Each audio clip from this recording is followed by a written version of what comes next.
My name is Mary Hamilton. I was born in Lifford and was born into an Orange family. My father and uncle were dedicated members, and in those days you had no car. They cycled to Orange meetings across the province as lecturers, and I have been so proud to be daughter of them and a niece.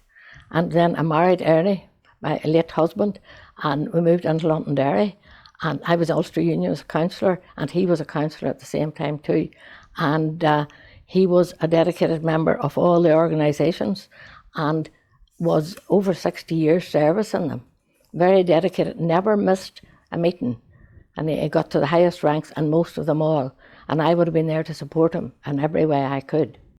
His challenge in the orders was to try and recruit new members. He was very happy when he did that. I supported him in catering and fundraising and all the things that I thought would help the orders. Now, we lived in Claudy before we came to Londonderry, and we were there just 1 year when 3 bombs wrecked the village. There was one up the street, the main street, the other at the post office, and the other outside our home. We had a guest house and a bar, and at that time, that was just the Protestant places. And I'll never forget that day, mentally and physically. First of all, we heard a bomb up, the noise up the street, everybody rushed up, saw a car with leads coming out of it, and we came down the street towards the health centre and towards our home, and didn't realise there was one sitting there. And up the street, the first one killed 5 people, and there's a young fella, it was his first day at work, he was a milkman in the milk lorry, and he came down to me and he says, I got my hand hurt in that bomb up the street. The next minute he was blown to bits, and another man just blown my side. And really, it's hard to talk about it, and I don't like to say too much in case the family hear that, but it was just like a pile of sausages at my feet, and his head was across the road on the fence. You know, on those sights, you never forget. We had 2 guests staying that night, and we had to, the night before, we had to get them out of the hotel before the bomb, but we realised there was something there before the bomb went off, or they would have been blown to bits too. And I always think, up the street there was a lady without arms and legs, another woman in her cafe, and the blood running out of her and shouting to me to help my mummy. And that's where the wee 8-year-old girl was killed too. There was only one wee mark on her forehead, but she was killed, you know. And I mean, that night, it was carnage in the village, and everybody ended up in hospital. But I always remember that night was a very wet night, and I always thought God sent the rain to wash the blood off the street.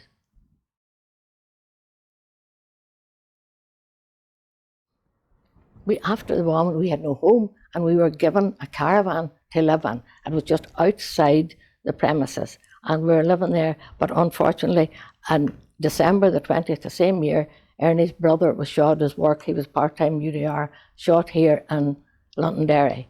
And after that, we couldn't live in the caravan, for I felt, what is keeping me away from gunmen? A wee bit of tin.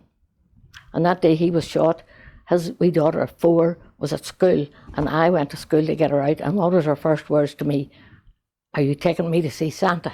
That really was very emotional for me, because taking a wee girl out of school when she thought she was going to see Santa out because her father was lying dead.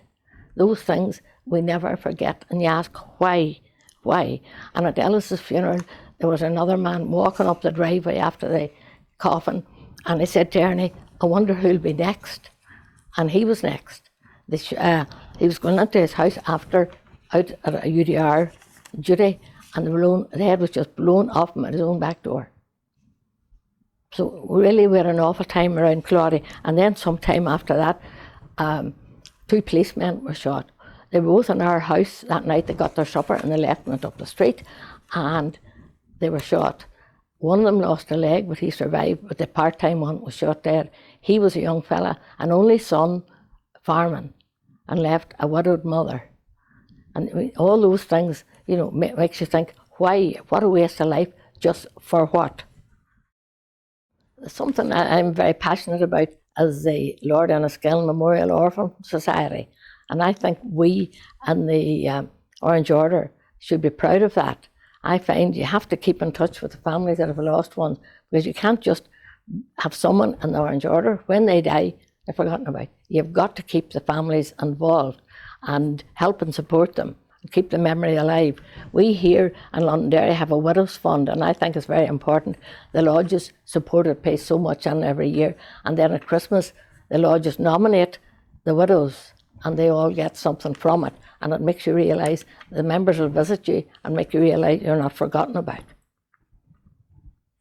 And I have got great help since Ernest died from the lodges. The Orange and the Black, they're very good to me. They'll call and just visit me, and they support me in every way, and it keeps Ernest's memory alive and keeps me. I still work for the organisations. I still want to make sure that I'm involved, you know. And people will say, move on now in these troubles, forget about the things, move on. How can you forget that your loved one is dead? Plus, how could you walk past a graveyard, not go on and visit them and think, we've forgotten about them, we have to move on? They're still in your life. You have to learn to live with it, and learn to live and work with, I think, the Orange Institution and the Lord Enniskillen. And there's another thing that I think is important, the Victims' Day.